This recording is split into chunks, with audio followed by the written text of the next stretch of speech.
Conflict Management Part 8, 5 ways to deal with conflict. This is the last one of our series here. Number 1, try to stop it before it happens. You say, George, what do you mean try to stop a problem before it happens? Can you identify changes in actions, behavior, commitment, associations? Maybe you're looking at somebody and you're like, wow, you know what? There's a trend there, right? They're up and down. Let me help this person identify when they're up, what they normally do. They get comfortable. Maybe I can help them identify that that's their identity or that's their standard, or they over-celebrate. Maybe you can see that there's a change in their energy, and you can say, hey, you know what? I've noticed a change in your energy, and I've also noticed that you've been spending some time with people that aren't the most positive or aren't top performers. And if you can catch that sooner, you may even be able to avoid that by teaching your team or teaching your organization how important associations are. So maybe this becomes a reminder for you that, hey, every 90 days I need to kind of do this training with my team. Or maybe, there was a failure and they didn't recover, and you didn't catch that failure when it happened to be able to address it to get them on the right track again. So if you can spot problems before they happen or when they're small, they're going to be much easier to deal with. Point number 2, is it business or is it personal? Oftentimes in business, there's a lot of personal issues that cause a problem and has nothing to do with business. So I want to identify that. I also want to identify, when did it start? Is this something that's brand new? Is it something that's been going on? Has it been resolved in the past and it occurred again? Or is this the first time it's occurring? Is it repetitive? These are things that you need to gather. And the only way you could do this is through asking questions and trying to understand the situation more. If the person brought it up to you, right, it tells you that they trust you. If they didn't bring it up, I want to understand why. Are they afraid of conflict? Are they afraid of me? If somebody else brought it up, why do they feel that they could talk to that person but not me? Why'd they go to that person? What was the response that that person told them? I'm trying to understand the full scenario before trying to solve it. Most people, they go into problem solving right away without fully understanding the full picture. And people will tell, guys, when you're approaching this and you're trying to ask these discovery questions, if you're asking because you care about that person and you want to resolve this and you value that partnership, they're going to be able to tell. And relationships are the glue to business and the glue to life.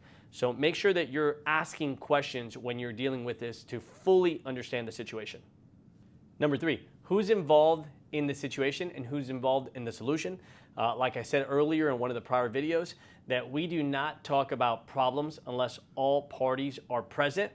And so if you don't have a code of honor, one of the things in our code of honor says deal direct or let it go. Meaning either go to that person personally, direct, okay, and talk to them, or let it go. But if you let it go, you can't bring it up down the road.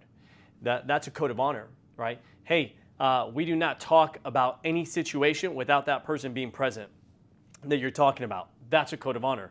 I've probably said this 100 times. People will call me, George, I'm so pissed off. It's such and such. I said, hey, real quick, if this is regarding them, they need to be present in this conversation. Otherwise, I cannot have it with you. No, but I just wanted you to know. No. Oh, are you asking for my opinion on how I would deal with the situation? Yes. Okay, then ask that question. How would you deal with this situation? Here's my response. But if you're going to bring anything about anybody else up and what they did, right, I don't entertain that conversation. That's eliminated all gossip in our office. Obviously, you can't eliminate all gossip. Some people are just gossipers, so they're going to do that. But gossipers always attract each other somehow. And there's this great quote that says, those that gossip to you, gossip about you.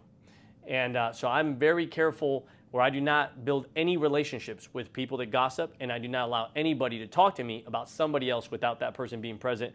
You have no idea how much that will avoid future problems. Point number 4, take ownership and apologize. If you made the mistake, own it. Hey, you know what? I dropped the ball. That's my mistake. It was not my intention. I did not do it on purpose, but nonetheless, it happened, and I'm sorry that it happened. It will not happen again. I truly value our relationship, and I want to make sure that you know that this means a lot to me. You mean a lot to me. This partnership means a lot to me. Make sure they know how much you care. And lastly, guys, point number 5, solution. Be quick to address the issue. Speed helps.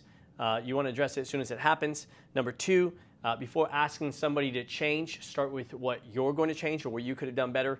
And lastly, number 3, create a system to avoid this from happening again and involve them in that process, get their ideas, get their commitment. You commit, they commit, and you move on. You know, again, these problems, these challenges, these obstacles that we go through, they're part of life and they're not going to go away. And if you want to do something big in your life, big things, big dreams, big visions come with big problems and big obstacles.